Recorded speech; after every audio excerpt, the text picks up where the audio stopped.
Hi, and welcome to the OrgDev podcast. So, what happens when you merge organizational psychology, systems thinking, the ability to help organizations navigate complexity, and then you add extensive leadership experience gained in the military? Then also you add experience of working with elite sports teams and also Sandhurst, one of the world's leading training centers in the world. You get Mike Jones, who is our guest today, and we're absolutely delighted to have Mike. He's the founder and director of LBI Consulting since 2017. Mike develops and aligns strategy, organizational design, and culture to deliver straightforward, research-based strategic solutions, which we like. We like straightforward, don't we, Danny? We do. So Mike has a really fascinating journey that we really want to explore. It's rooted in his extensive service in the British Army, where he led troops in challenging and hostile environments. We really appreciate Mike's evidence-based approach. So Mike is actually we found him through LinkedIn. He's a reluctant LinkedIner, but what he shares on there is real gold. And he's on a mission to challenge some of the myths around strategy, organizations, and leadership. So as I mentioned, he's been a leadership development consultant in elite sport for places like Wasps Rugby and the Rugby Football Union. And he was selected as an instructor at the Royal Military Academy at Sandhurst, a globally renowned institution for leadership training. And he really takes a systems thinking approach. And Mike, is it fair to say you're an advocate of Stafford Beer's viable systems model as well? Oh yes, I'm a proper fanboy of Stafford Beer. It's the sort of backbone to a lot of my work. Brilliant. So welcome and thank you so much for joining us. Thank you. That's probably the nicest thing anyone said to me. So yeah, I'm pleasure being here. And it's recorded, so you can just play it back now. Yeah. Brilliant. It's lovely to have you with us, Mike. Thanks for joining us. So just to kick us off, just tell us a bit more about what you do, what your role involves, what your organisation's all about. It's sort of emerged over time, sort of developed to where it is now. And really, we do everything from the future, so understanding the future and the external environment, to developing strategy, and then ensuring then that the organisation and the culture are supported to enable that strategy to be executed. So with there is a myriad of complex weaves of messes that we have to untangle. But I suppose that's what makes it really enjoyable and exciting. Fab. And what sort of organisations are you doing that work with? Maybe larger organisations. So we do a lot of work with Network Rail.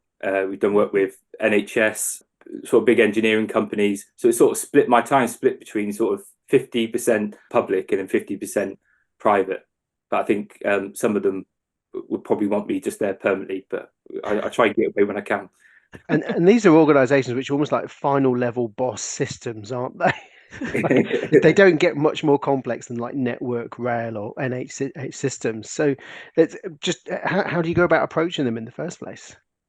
It's often you've got to be really careful when you go into an organisation around what's your focus, the boundary, because it's quite easy in those organisations to sort of just become a monolithic intervention when it doesn't need to. So you've got to be really, really strict around we call it boundary, like what's in the system, what's outside the system, where are we going to call the edge so that we can do what we need to do in here, but still recognise its interconnection with the wider system.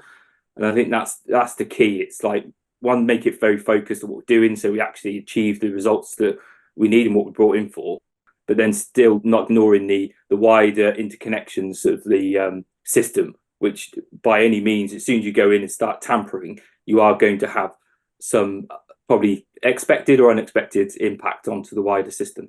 So yeah, it gets very difficult, and they're often quite messy because especially with some of the larger organisations, what people should be doing, what should be there, and what isn't there, becomes very messy. And so we spend a long time just trying to unpick it and think, what is going on? What's missing? What don't we know about this system? Which comes quite complex, and it's quite easy for the leaders that we're supporting to be sort of overwhelmed in that space. And we just try to keep it focused and break it down to manageable pieces so we're not overwhelming the system and the people involved. Yeah, and there can be quite a lot of legacy and baggage, can't there, in those types of organisations? They'll have had other projects, other consultants. There'll have been a whole history of that. Yes, you often when I go into an organisation, I always ask, like, what's the biggest thing that's just happened or has happened in the past? What's the biggest change, last thing that's gone through? and I find out who was there, and go speak to them, and go, what went well, what didn't go well, what we're taking into the future with that baggage, try and understand it. So if any intervention we do, we are sort of nodding towards that. So we're recognizing, yes, things aren't perfect, but we're going to try and overcome that as we move forward. And it all depends, really. Some of the leadership teams you go into depends how fractious they are or how much baggage there is. I joked earlier, but it is on, sometimes it's like, am I going in with some tissues or a gum shield? And that's what it is like sometimes initially, because of that baggage. Hopefully it's neither, but you never know. You are our first ever systems thinking guest on the podcast. And we really want to introduce people that are watching this, and our audience come from a whole variety of different backgrounds. So some people are like accomplished OD practitioners, some people are sort of blending it with another role, so maybe HR or engagement, whatever, and some might be sort of exploring it or even potentially thinking about commissioning sort of this kind of work. So just as a bit of sort of an introduction, could you just tell us a little bit more about sort of systems thinking, and maybe just give us an overview of how Stafford Beer's model works and how it kind of informs your work? Yeah, there's quite a few approaches with systems thinking. I mainly use Stafford Beer's viable systems model, and it really appreciates the sort of messiness of organisations and the interconnectedness and the emergence that happens with organisations. So Stafford's model is broken down in several systems that you look at, 5 systems, and it's about how do these systems relate with each other, and it's all about control and or command and control, or communication control, probably the best word for it, so that the system can be viable. And the whole principle of Beer's work is to make sure that the organisation is self-organising, so it can organise itself without any external influence or intervention. That it's self-regulating, so that it can monitor itself and adapt as it needs to feedback loops, and then that it's adaptable over time. And that's what you want as you go through. And they're sort of my key measures. The systems work in, you've got systems 1, which is the operations. So that is, when you're in design, that's the most crucial part. That's making sure that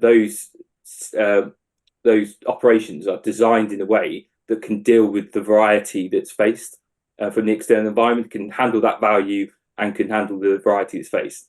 Then you have system 2, which is coordination. So that's making sure that all the parts that are working, you can have them as autonomous as possible, but ensuring that they are not going to mess each other up. So actually they can work autonomously, but the coordination works so that they can, work effectively to accommodate. And then you've got system 3, which is all about inside and today. So that's really making sure performance, resources, they're agreed, the resources are there for them so the operations can do their job. And there's also that line of the sort of the organizational mandate of, right, the policies and process you need to do. And then you have system 4, which is all about outside in the future. So that's intelligence, innovation, strategy.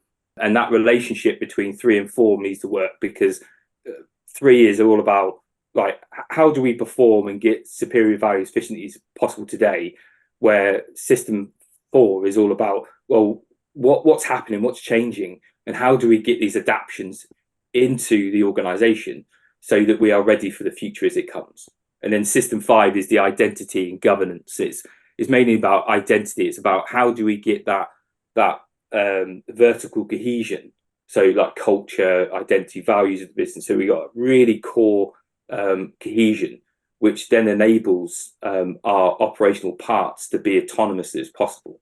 And it's the only approach that I really found that handles that difficult challenge of how do we make sure that we can have the autonomy so that we can deal with the variety we're faced with, but still we are cohesive enough that we don't start to fracture away as an organization. Wow, these are the real sort of questions that sit in the center of any organization, aren't they, as well? And I have to commend you. I've watched so many descriptions of Stafford Beer's model, and that's the best one yet. All right. Okay.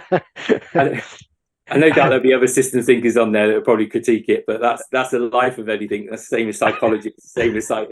always ready to critique. Brilliant. And we've got lots of questions about your methodology and how you work with clients, but I guess you've got such an interesting journey, and in that journey are some really interesting perspectives. So, what was your journey to your current role? Like, how did it happen? Did you set out intentionally to become a consultant, or did it just sort of just happen through opportunity or challenges that you met?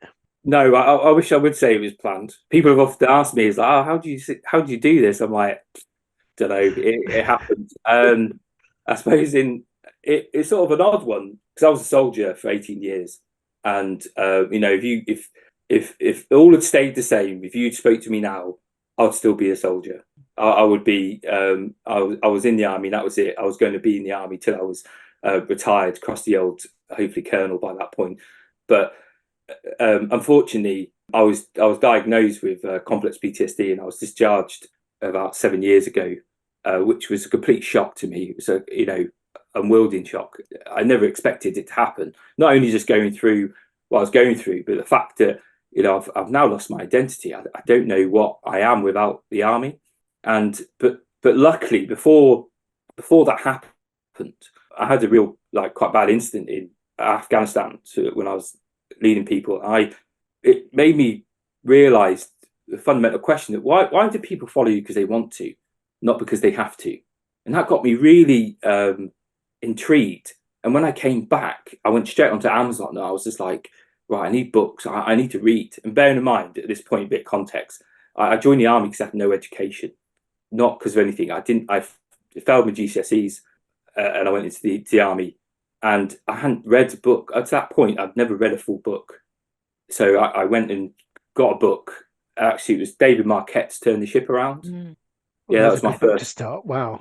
Yeah. So I picked that up, and then I was just fascinated about this concept of leadership. And I know in the military we always go on about leadership, and but it's one of those things you sort of take for granted because it just sort of happens. So I started reading, and I taught myself psychology, leadership, then got me onto psychology. So I started teaching myself cognitive psychology. Then I got the chance to be selected to be an instructor at the Royal Military Academy, which was fantastic. It was a fantastic place to be with the future officers of the British Army. And then I sort of was building up all this experience, but then I had no medium to do anything because I had no qualifications. I thought that was it.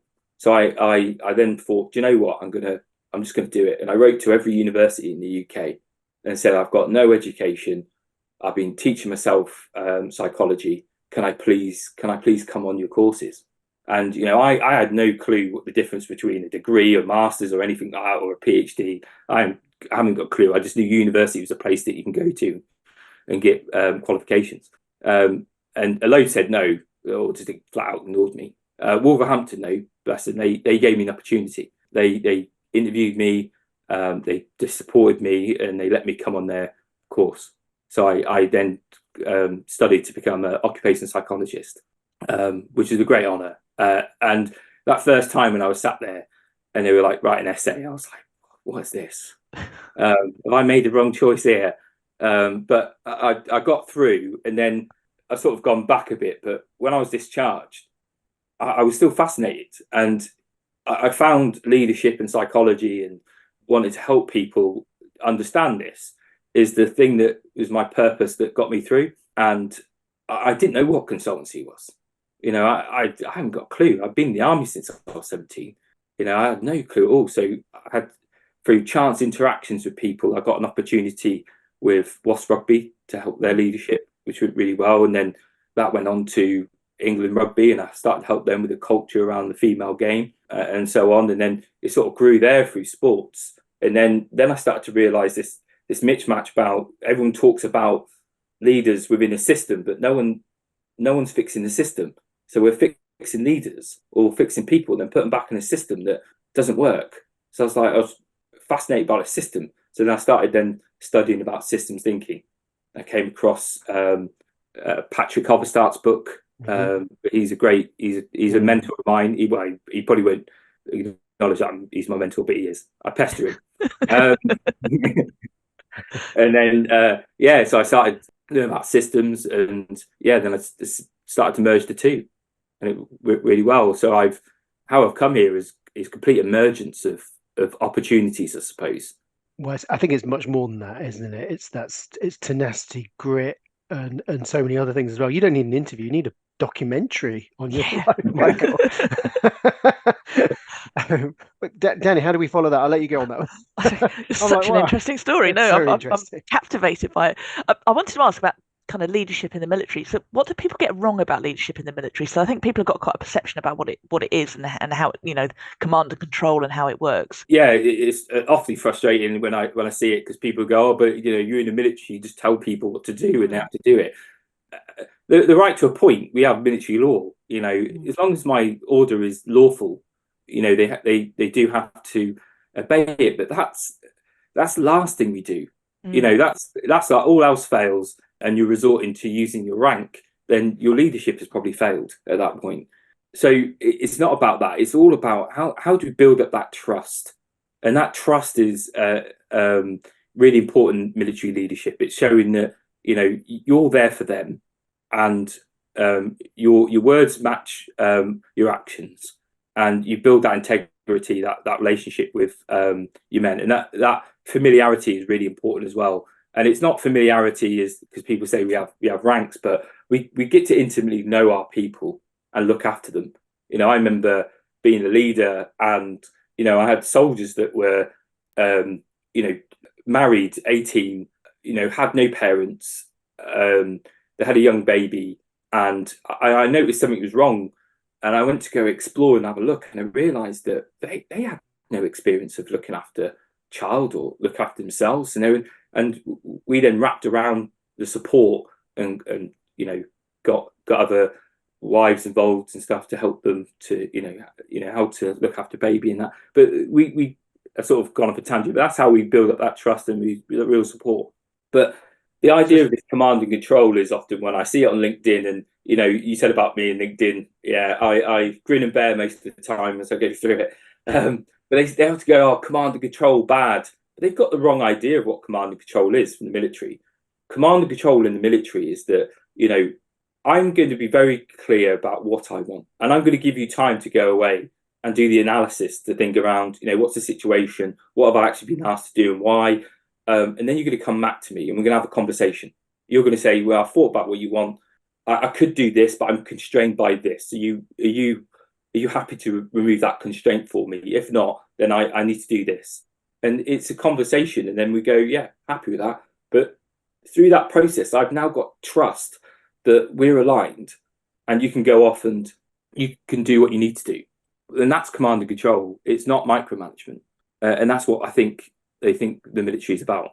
Yeah, and just put it on your point there, which is, why do people follow you? And you're sort of saying that it's that you talked about sort of almost pastoral care for your people, don't you? And that is the bit where you build up enough trust in those moments, so when the ask comes and you need them to do something, they're already on board, isn't it? And many leaders don't spend time investing that up front, do they? So when the ask does come, there's no loyalty to actually follow more. There's no credibility there. No, they take, and then they expect more and more. Where we when we look at designing an organisation, we don't want to design an organisation where it's reliant on discretionary effort or overtime like most do.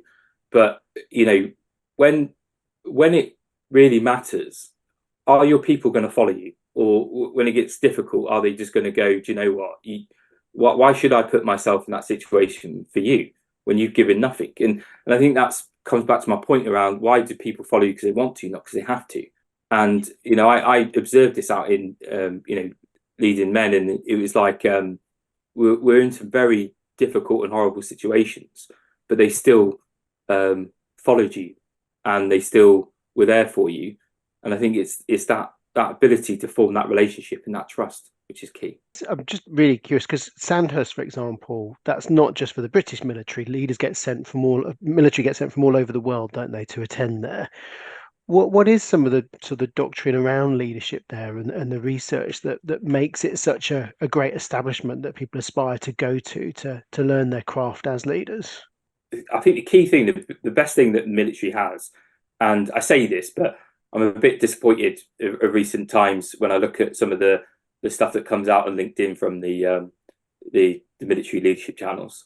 I think they've gone veered towards the Simon Sinek-esque type of stuff, which, you know, I just have to roll my eyes with pure cynicism. But we seem to have a spot on every podcast where someone has a special judgment for Simon Sinek. We've never actually asked a question about him ever, but he just seems to pop up in all our conversations, and not always favourably as well. So apologies, Simon fans, if you're watching. I tend to offend a lot of people. So that's okay. Please, yeah. That's why we want you on. But it's all about mission command. So mission command is fundamental, and if organisations could get this into it's through an organisation, it's embedded in, it would work so much better. And mission command is essentially it's empowerment. It's best. It's how do we get our people, or give them the freedom of action to deal with the ever-changing volatility or complexity that we're faced with, and it speeds up execution. And I had this challenge with leaders, especially HR and all that. Like, we want to empower our people, Mike. It's great you're using words, but what do you mean by that? And so I went away, and because I'm statistically, I love modelling, so I created a model. It's based heavily off the mission command, which is, you know, for someone to be empowered or to have that freedom of action, certain things need to be to exist. One is the intent. You need to have clear intent around what is it that we're trying to achieve, in order to, you know, we need to achieve this in order for us to do this. And I find organisations get the intent, the what and the how very mixed up. They define the how too high up, and it does give no freedom of action. They've already told them what they want, how they want it, to the nth degree, which stifles any sort of freedom of action. And then there must be constraints.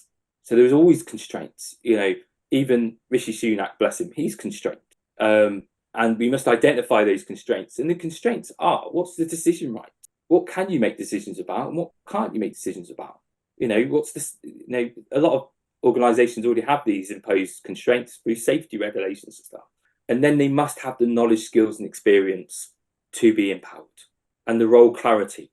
I think that's really key. You know, move away from job descriptions and just be really clear around what do you think your role is, and play that back and see what's implicitly held by your people. And if you've got those conditions in, then they've got the freedom of action. I don't care how they achieve what I've asked them to do, as long as they're in line with the intent and the constraints imposed. If they start going outside the constraints, that's where we have a conversation. You go, I need to do this, but I'm constrained by this. Can you remove this constraint? And what it does is it reduces all this unnecessary communication and involvement, and it just gives people that autonomy to just adapt to the changes that they're faced with.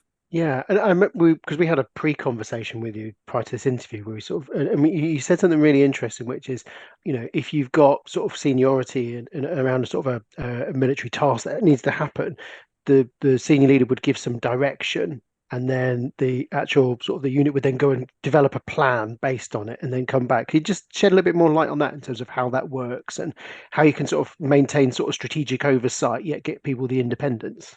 Yeah, and this relates very much with viable systems models as well, because that's all about how do we push, you know, as much autonomy as possible to the operations. But how it's done is that we and there's a good principle called the first principle of black box systems thinking, which is I don't need to know how the thing works to understand what output or outcome it should achieve. And this all ties in together. What we do as leaders, and it's even in our process, we have a thing called 7 questions, which is a sort of decision-making planning process that we go through. And in there, in question 3, there's that bit about the back brief. So we've given you, this is what we want to happen. You know, it could be, you know, I want you to clear enemy from this, you know, from this sort of area that we give them. Or, you know, in an organisation, it could be R&D. We need you to reduce your cycle time from 12 months to 6 months. You know, it's just very clear what we want. And then we give them space to go away and have a think about that and go, well, you know, if that's what they want me to do, how can I do that? And they give them space to think about the contextual and situational factors that are in place.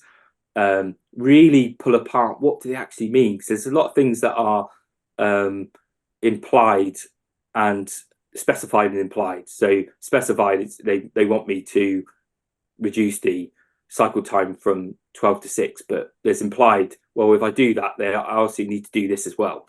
So they work through that, and then we come together. It's a bit like a command and control. We come together and we go, well, I thought about that. This is my plan. This is how I'm going to achieve it. And that's where the leader then assures that, yeah, they've got it. They're happy. We're aligned. They've understood what the task is. I'm not too fussed on how they do it. And I say that I'm not too fussed on how they do it, because hopefully we've got the right culture, right clarity. All that is supporting that decision making. So then once that's happened, I could trust them to get on. And then they should only need to come back to me when, they're struggling with constraints, or we haven't provided resources, or something like that. That's absolutely fascinating, and I guess as people watching this, they can probably sort of identify where this falls down, can't you? Quite frequently. One thing that we notice quite a lot is managers will often pivot quite violently between sort of retaining control and all of a sudden go, right, you're all empowered to do the thing. But when they do empower them, people just don't quite know where to begin or what steps to take or have the confidence or whatever it is. There's a myriad of things, and then what happens is they don't take that opportunity in the leader's eyes. So the leader then takes it back again. How do you sort of bridge that gap and stack the odds of probability that those kind of opportunities will work out?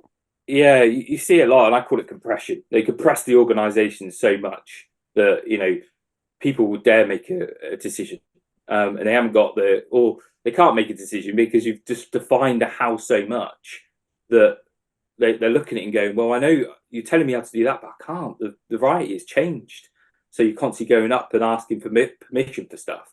And then this breeds the fact that the leader now thinks they're incompetent, and they start to seize control more. And that's what happens. It's like it's a natural friction we see when there's gaps between what we wanted to happen, what actually happened, and what I wanted someone to do and what they actually did. As soon as these gaps start to appear, we start to seize control, and we put more policies and processes in place, and we just stifle the hell out of our people. So I think to sort of how do we do that? I think one is, we've got to work with the leader and think about, you just need to step back. What's causing you to get involved so much? What's actually happening? What are you seeing? What's that complexity driver that's causing you feel you need to then start to interrupt and get it from that perspective. And then we need to get to the perspective of the employees. What are they seeing? What do they think is causing them to not make a decision? What are they missing? And a lot of times it's because we want them to make a decision, but we're not providing the inputs for them to make that decision. We're not providing the clarity. What is it you actually want? And I think that is so confusing to a lot of organizations, because they have this it's a breakdown of what System 4, that strategy. We try to control everything and improve everything at just the operational and tactical level.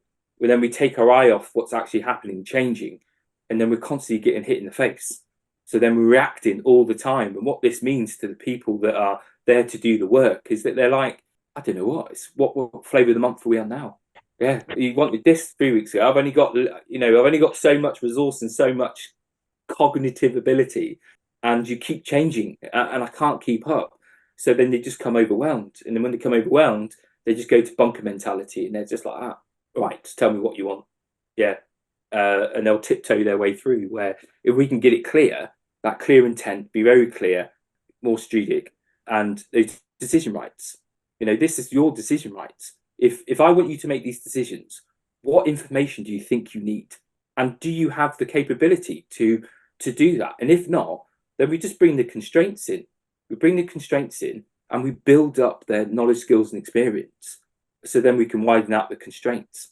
Because you can't be too constrained, but you can be too open, and it'd be overwhelming if they haven't got the knowledge, skills, and experience. So good. This could be a very long interview. This could be. Have you got a hard finish? No, I'm pretty quick. So for those of you watching, this is a notification. This might be a slightly longer episode because this is really fascinating. You mentioned culture there, where you were talking about kind of the conditions. What role does culture play in kind of strategic alignment and the work you do? How important is it? It's very important, but unfortunately, I've got a rule now that the first rule of culture is you don't mention culture.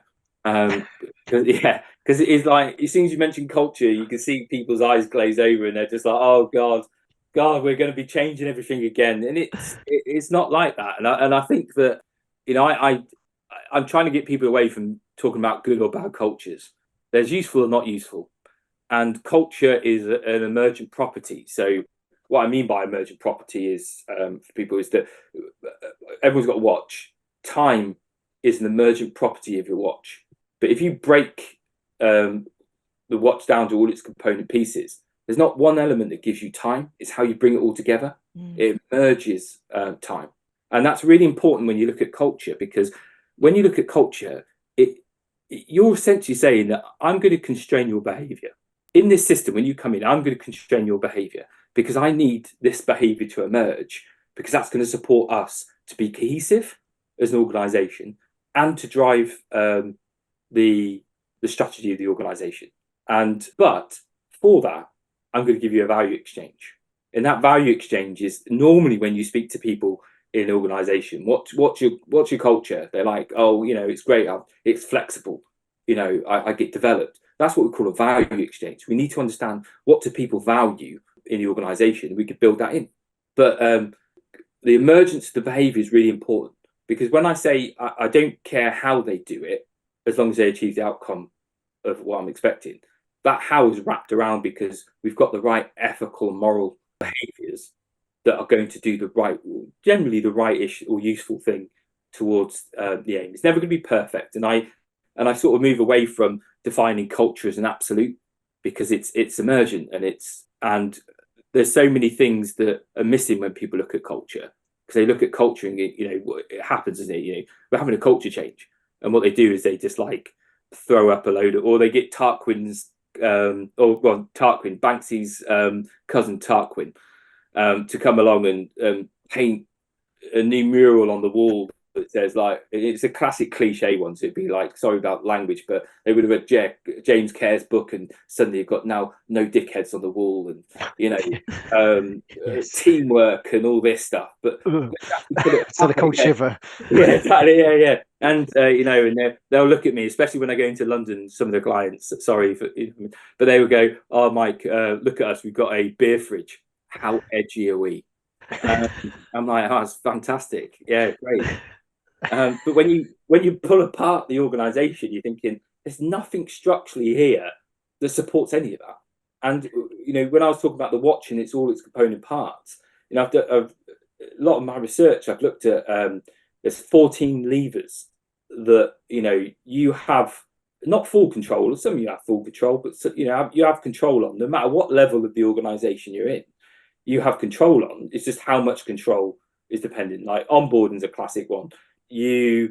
Or recruiting and onboarding, you may not have the full control of the recruitment process and what you like to do it, but you probably have quite a bit of control on how people are coming into your organization. And that, you've got stuff like, your policies and processes. People talk about teamwork, but when you look at what they're incentivized by and what the policies by, it's all about individual work.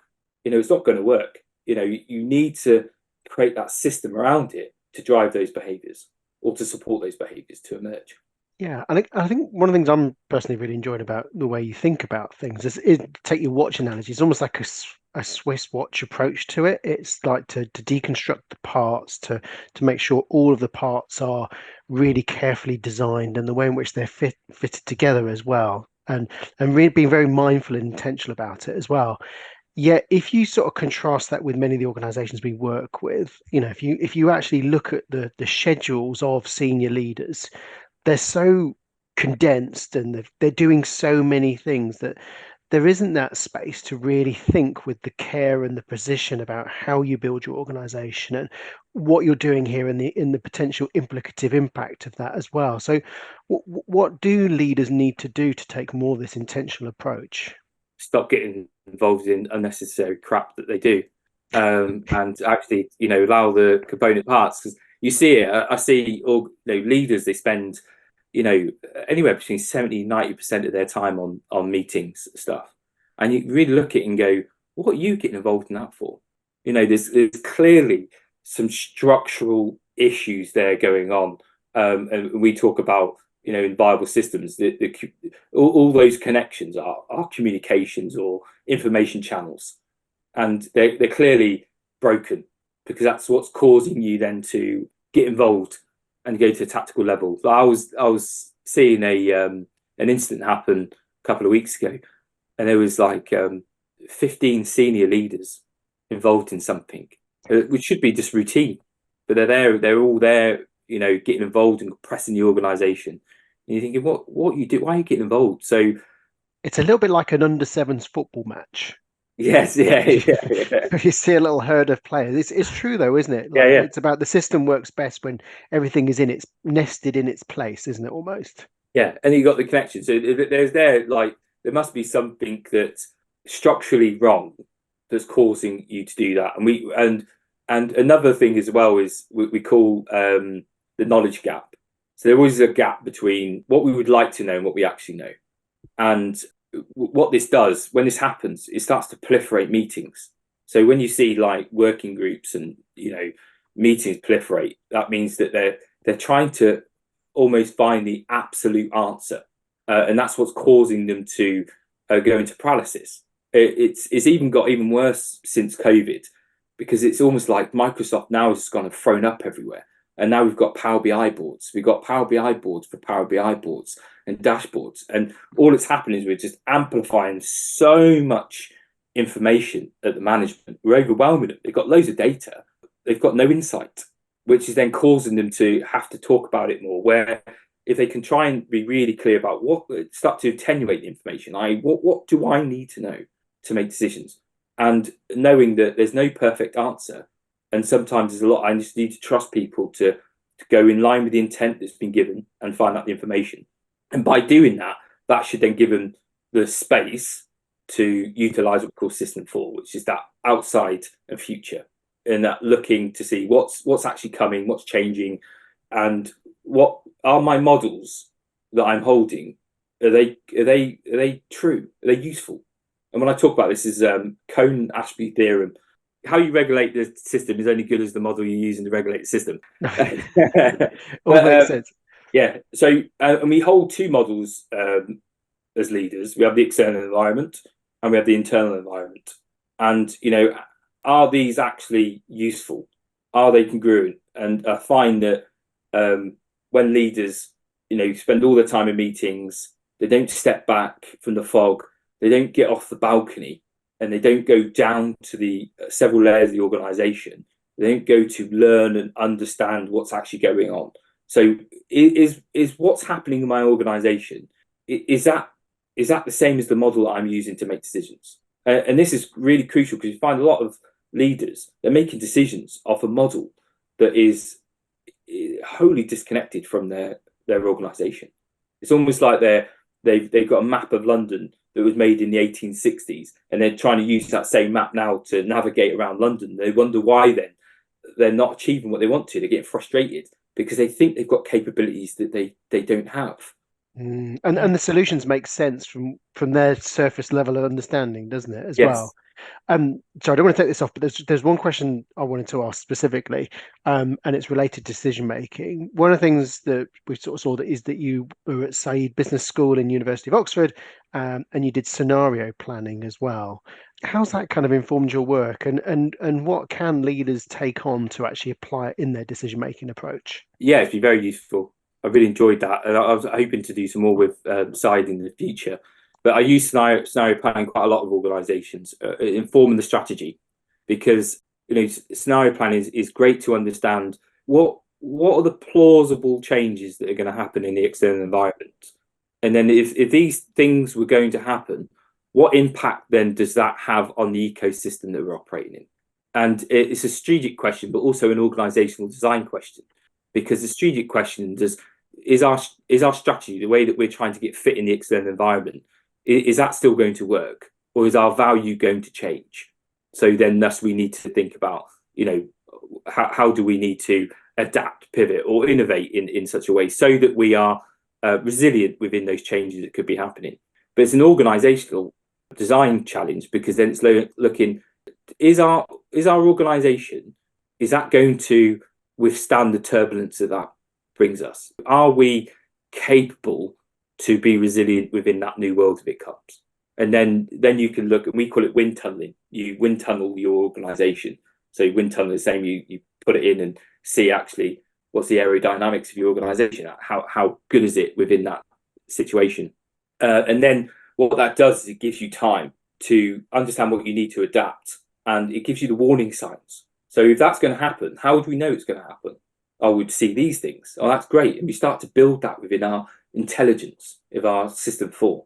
So we start to monitor those things so that we're ready, rather than, as the philosopher Mike Tyson once said, everyone's got a plan to get punched in the face. What we're trying to do is minimize those punches. He's right up there with Aristotle. It's right. And that's what's very useful, especially nowadays where organizations are obsessed with like being lean.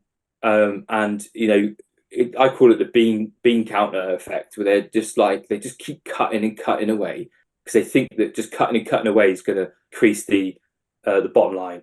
And what it does then, it means that you use all agility.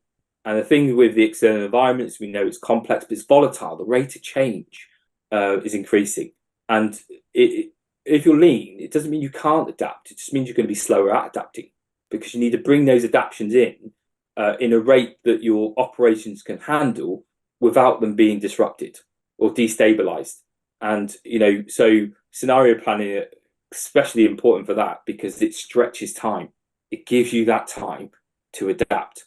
If you have loads of agility, like bags of agility kicking around, and you've got spare resources and capacity, then your focus can be a lot shorter because you have the resources to adapt quicker.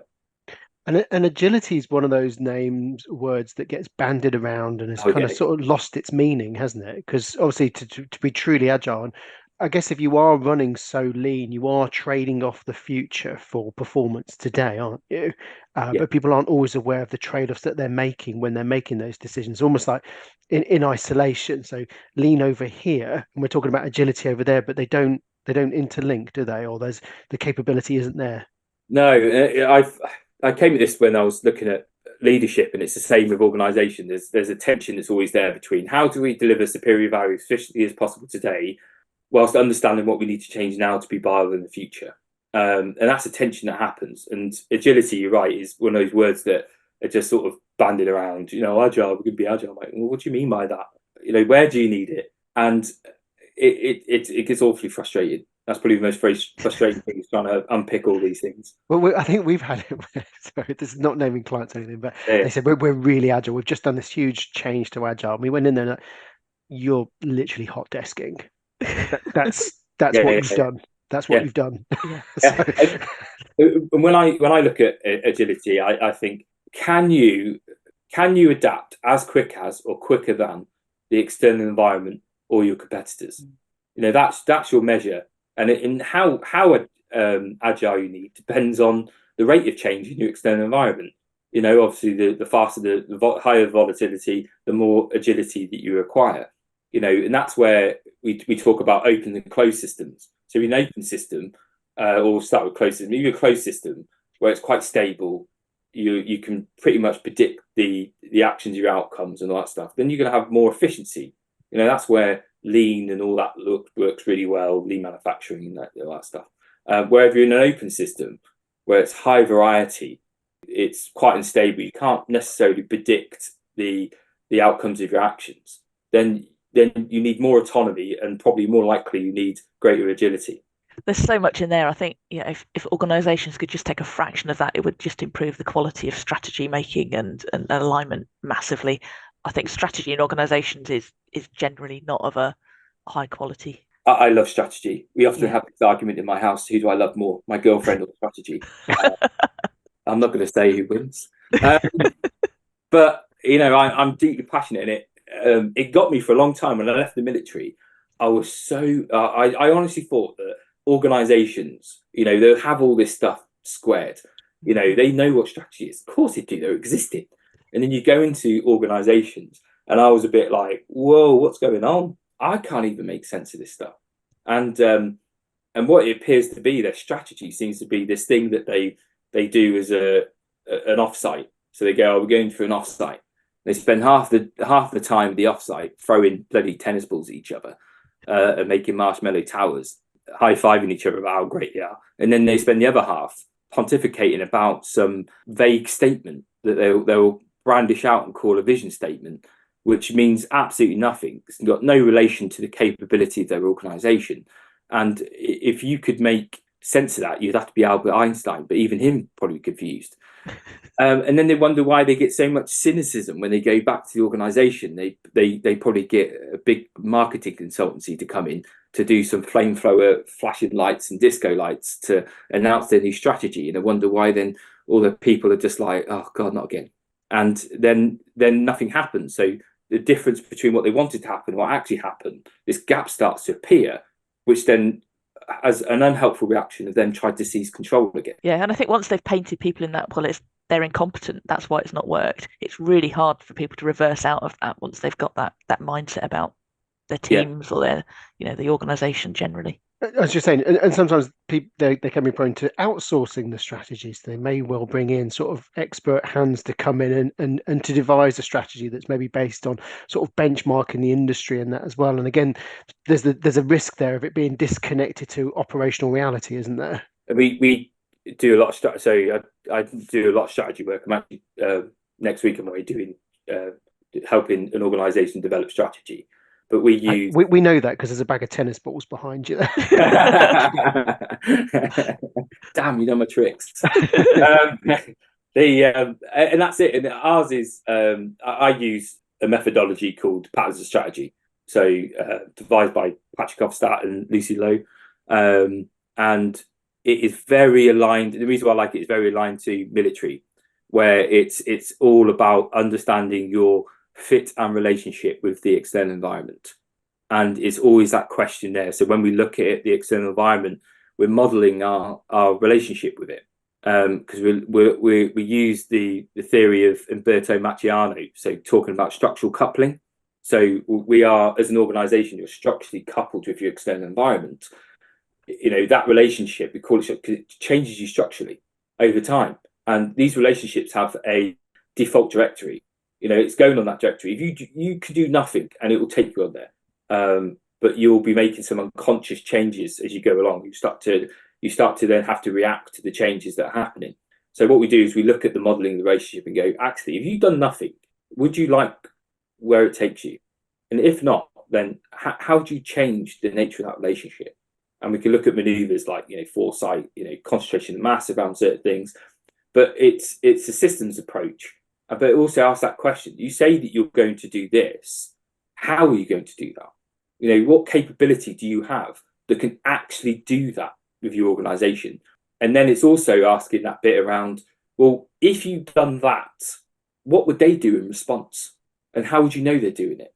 And it starts to get to that understanding that we are not, and this is my biggest problem with strategy, is they develop strategy as if like they are going to the beach. It's defined, it's a defined location. They're going there, and the world's going to be ultra stable enough for them to achieve that. And it ignores anyone else around them.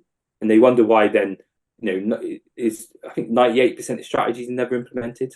It's crazy because they're not formed by the input of the understanding of the external environment, the input of our capability as an organization to execute that, and then our ability to transform.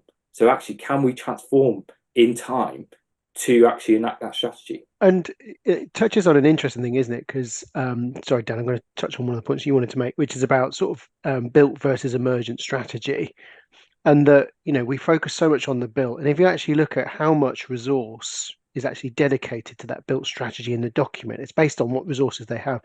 But there is so much emergent strategy that happens, and sometimes they underestimate. And so there is no buffer, because when inevitably stuff happens, there is no additional anything to give to it, and that's when we often go into 120% capacity, or things just stay on the list or drop off the list as well. Is that something you see that organizations don't necessarily take into perspective when they're doing the strategizing process? No, it's like they work in like predetermined fixed cycles. Like, it's 5 years, we must do another strategy, and they'll spend loads of time doing a perfect Gantt chart or something. And then it goes into the drawer, and then they look back 5 years behind and go, wow, oh, of course we were meant to do that. Emergent strategy is very much, it's that ability to observe and orientate the external environment. So you're doing these things, and it's about, well, what's happened in relation to that? What's starting to emerge? And how's our fit with that? So you're making more conscious choices, because if not, and you're not doing that, and you're just fixed by this predetermined thing that we're going to do and belief that the world's stable, things are going to start to emerge by your interactions, if you're aware of it or not.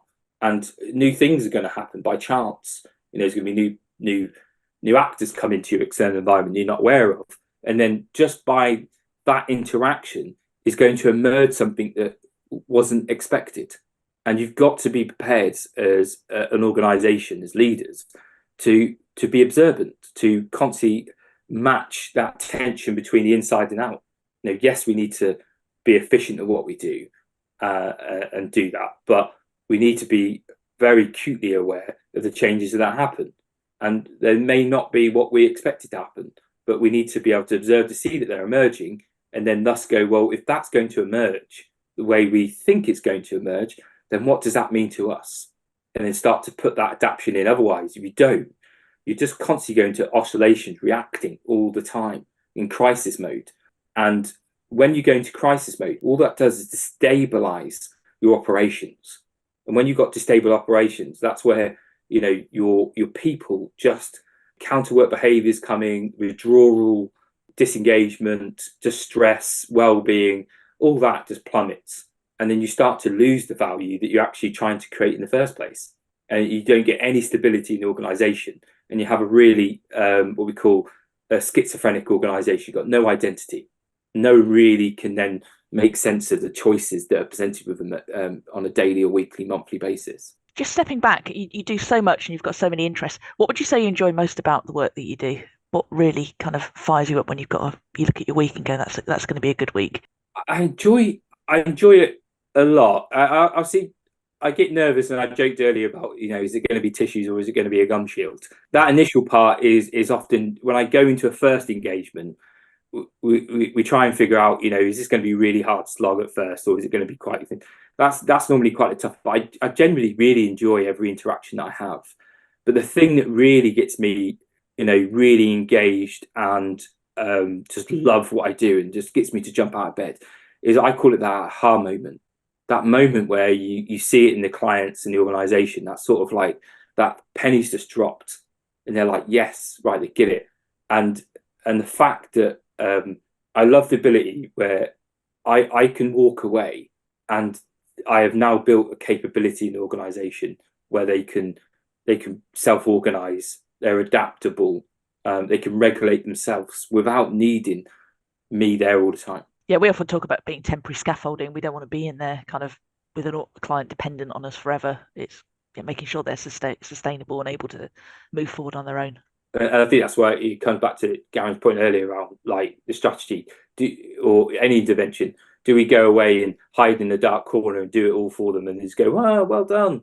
That's never going to work. I know that's like modeled quite a few, but it's never going to work because they've got no ownership. They don't understand it. Where we want to help them achieve their challenge they've got, but I like to teach them along the way.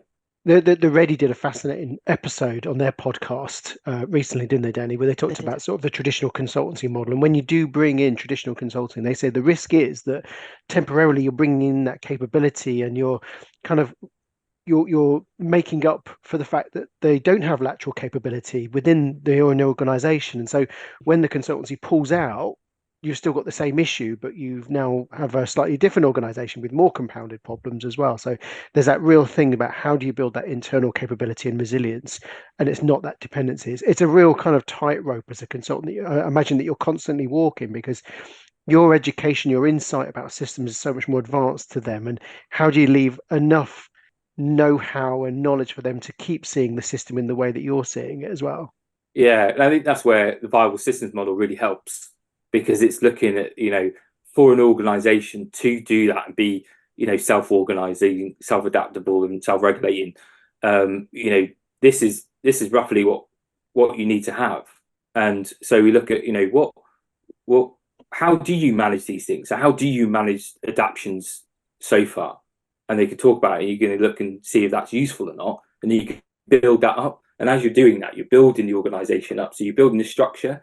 Where I think a lot of times we rely on like superstars, and we build an organization around superstars.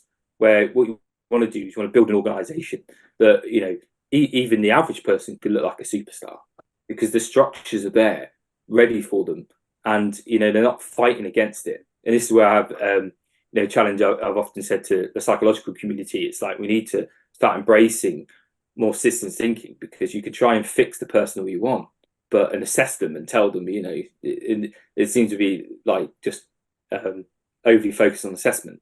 But then you've got to realize what's the system they're going back into, because the system will win. The system's a big beast and it will win. You do all that beautiful work on them in the training room or in the coaching room, and then you release your beautiful, that's gone from a caterpillar to a butterfly, and you release them into this organization with sandpaper walls, don't you? Yeah. That's probably my biggest issue with some of these, you know, LinkedIn things, because they talk about this utopia of leadership, this thing where you've got this human that is like unhuman, really. You know, they're like this overly joyful person. It's all about, they don't talk about the other side of the tension, which is the aim. And you know, as a leader, and I often say this, and I probably didn't say this on LinkedIn because I'll probably get lynched, virtually lynched. And I always say that I think we've lost the what of leadership with the how of leadership. Because really, if we look at it objectively, the leader is there to advance the aims, you know, of the organisation. You're there to get the aims. How you do that's a choice, and you could do this in very several ways. But often, I think they neglect to talk about that real tension, that challenge, and then say, or you know, leaders should do this, and they go back into the system. They go, I want to do that, but geez, you know, I've got to achieve these aims as well, and try and do that, and they're getting torn apart with that. So, just looking back at your, this is a big question, your whole career, and what's the some of the biggest lessons you've learned so far? Not everyone wants to be helped, and that's a tough one. You know, when you know, hopefully I've shown I'm deeply passionate about this. I want to do, do well. My girlfriend also, you know, really supported me. She always says, you know, it's so great that you've managed to find something that you do that you love so much, but also it's a job. But what really gets frustrating for me is when I go into organisations and they just don't want to be helped. You can hold that mirror up to them as much as you want, but they don't want to do that difficult work that actually is going to work. They want you know, quick fixes, wins, tick box. Oh yeah, just demonstrate that they've done something, so they can put on a newsletter and say, oh look, don't we appreciate you all because we've done this, or a piece higher. And that's the real frustrating, hard lesson that I have to sometimes, and it's helped me, because then I go, well, you're not for me. I can walk away. But that was the hard lesson where I was really frustrated. I was going, why wouldn't these people do it? They're intelligent people. They must clearly realise that, you know, by just having some values is not going to solve their problem. That's what gets me frustrated, and it's probably the hardest lesson. It's such wishful thinking, isn't it? They just want a really simple solution and a quick fix, and take away the anxiety and make it easy. So I think it's really important to have that boundary as a practitioner, that you know when you can't do the work for them. Obviously, you spend all your time learning and developing. You know, we can tell you're passionately interested. How do you do that? How do you go about investing in your own learning and development? I think there's a formal element, which, you know, I go and challenge myself and go on courses to learn, even if I don't even believe in it.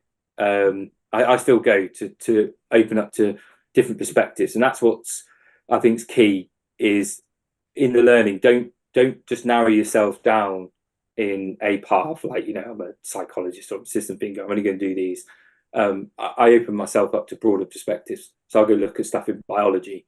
I'll go look at stuff in you know, different areas and different streams. So there's a formal element I do, of course, but there's a lot of reading. Like if you look around, I've literally got stacks of books to Stephen here.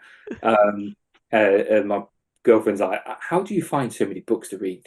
It can't be that many books on leadership. It's like, oh yes, there is. Can we, and on that note, can we just ask this, because this is a question we want to start building into podcasts, and we'll put you on the spot a little bit. But are there any books that have really inspired you along the way that have just either given you sort of a bit of a paradigm shift, or like they've given you some explicit know-how that you just thought, wow, that's really done something for me? Read a lot of. I'm looking at my book. Yeah, yeah. we want you to move the camera so we can see it, but that's fine. Don't worry. Yeah. I think what's got me at the moment, like really gets me focused in a different way, is a lot of the systems work. I think so. I'm reading a lot at the moment.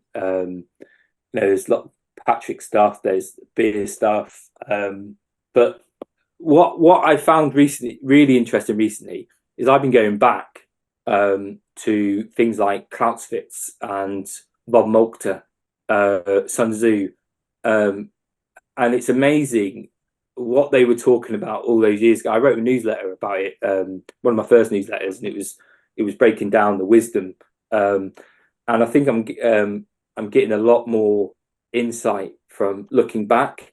I found, no offense to some people out there now, but I find some of the modern books are just getting a bit too faddy. So I like to look. I'm going back and looking back now. So a lot of John Boyd's work. His stuff is really powerful, and I think misunderstood and underrated a lot of the time. So yeah, that's why I sort of go back and look at those things. And Bob Moltke is very much the godfather of Mission Command. Brilliant. And how do you spell that for people that are watching this now? Oh God, you're asking Soldier to spell now. If not, we'll just put it in the show. Yeah, I think Bob Moltke. I think it's VONMOLKTE, I believe. Brilliant. Thank you. Don't ask me to count now. Glad we asked. Thank you for that. Sorry to put you on the spot as well. Yeah. Brilliant.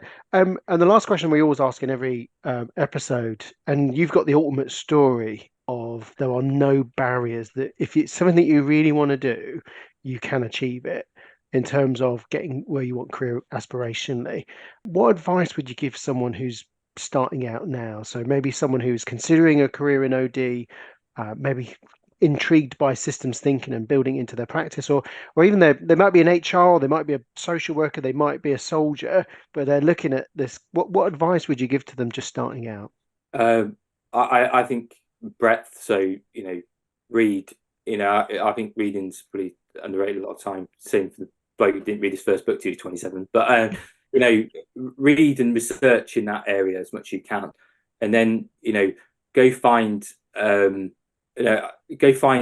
mentor. Reach out and to don't be afraid to make connections, because I think that's when I first came out of the military. I had no connections in thing. I still look now and think my network's probably quite slim, but I would reach out and go find some good people that you can have a conversation with. Be curious and answer those questions, and don't take everything is sort of binary. Look for themes about what's happening, and then go explore what's missing. So what's the difference? And I think that's real key. So look what everyone's saying and find out what's the difference. Definitely, and don't give up. Yeah, definitely don't give up. Yeah. And that's true, because I remember, I still do it now. I'm human. I'll sit there and I'll doubt myself all the time, and I think that's healthy in a way sometimes. It's not doing too much, because it keeps you on the edge, and with the edge, it gives me that thirst then to learn. And it's that, I think that's a healthy boundary of doubting yourself enough that you still remain curious. I don't ever want to be in that position where I think I know it all, and I think that's probably good advice for people, is that you're never going to know it all. You don't need to know it all, but just keep being curious to try and think that there's some book that's going to give you the answer, and then go find the other book that you think is going to give you the answer, and that gives you that drive to keep reading and keep exploring different ideas. So that's crucial. Absolutely. And it also helps if you love strategy almost as much as your partner as well. Oh, yeah. Brilliant. Well, I just want to say a huge thank you, Mike. It's been a really enjoyable conversation. We've run long on this one because there's just so many things we wanted to explore. And Danny, I can't speak this for you, but like, for me, there's loads of other areas we'd love to explore with Mike as well. So absolutely, I think we need to bring Mike back for a second episode. I think we do. Well, I think that Mike has a book in him, at least. I think at least The World According to Mike or Your Journey or something like that. And that is a book I would definitely enjoy reading as well. So a huge thank you. Thank you for being so generous with your time, and thanks for being a brilliant guest. Just some of the things I'm sort of taking, well, there's so much, but I guess I'm limited to 3. I really enjoyed what you said about being empowered, but there's just so much beneath the surface that, being empowered is the emergent property of a lot of different things, if I'm taking your phraseology right. Yeah. So it's about, the intent, and don't be too specific on the how, being really clear on the decision rights, being clear on role clarity, being mindful of the constraints you put in place and adjusting them accordingly to the context that you're in. You talked about compression and what that does, and being mindful of doing it. Knowing when to step in and when not to. And I love the idea of the first rule of culture: we don't talk about culture. so I think that's really good. It's just, again, it's a little bit of a red herring, and it triggers things in people, doesn't it? And it means, almost gives people a bit of an out, doesn't it? Because it's just like this big amorphous thing we can't touch, and like it's the precision and the care and the real deep thought that you put into things, and the different parts, and they come together. I think that's some of the things I'm taking away. Danny, what stands out for you? So many things. I think one of the very early things you said about the importance of trust and really knowing your people, and that being kind of the key to leadership. I think that's so important. I love your phrase about build an organization where everyone can be a superstar, rather than just having kind of the high profile superstars, but create a world where everybody can be a superstar. And then the other takeaway is the importance of scenario planning and getting our leaders and organizations to build that into their approach to strategy, and then wind tunneling. I love that as a metaphor for testing what they come up with. Thank you. That's really humbling. And it's really humbling that you want to invite me onto your podcast, so I really appreciate it. Thank you for being our first systems thinker. I think that hopefully it's really opened people's eyes. Yeah. People will have a thirst to learn more and to potentially connect. How do people reach out to you? You have a newsletter, you do various things. What's the best way for people to reach out to you, Mike? It's probably on LinkedIn. It's the only thing. Even though I hate it, but it's a really good medium. I like to vent my ramblings on there. So yeah, I do have newsletters on LinkedIn. I do every month, but I do try and post regularly on there. But please get in touch with me there, connect, and yeah. I'd love to have coffee with people that, found this interesting and want to chat. Yeah, definitely. And we really enjoy your LinkedIn. Like when we see posts from it really grounds us consultants out in the field working actively. It grounds us in the really good principles and challenges, paradigms, and all that kind of stuff as well. So really recommend people to do that too as well. So thank you everyone for watching this. We really appreciate it. Hopefully we've earned your like. And what we really appreciate is, if you enjoyed it, is to subscribe to the channel, because we're adding Mike's interview to this brilliant collection of really just first-class thinkers, practitioners, authors, and just people creating meaningful and significant change out in the field as well. So Mike, we're really pleased to have you join that collection as well. So please subscribe, and the next interview out really soon. So thanks very much, everyone.